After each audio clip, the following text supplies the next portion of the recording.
Guys आज हम आए अपने कॉलेज मास्कोट कॉलेज। इधर देख सकते हो पूरा ग्राउंड दिखाओ,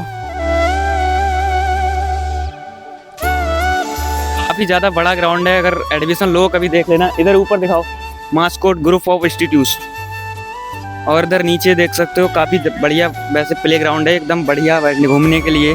गाइस उधर से अब इधर तुम्हें व्यू दिखा रहे हैं। अब तुमने पहला कॉलेज ऐसा देखा होगा जिसके अंदर एक चिल्ड्रन का कॉलेज है। देखो वो सामने दिख रहा होगा तुम लोगों को, दिखाओ थोड़ा जूम करके दिखाओ, क्या लिखा है, जयपुरिया स्कूल। अरे भाई साहब क्या नाम रखा है इन लोगों ने, जयपुरिया स्कूल, देख सकते हो।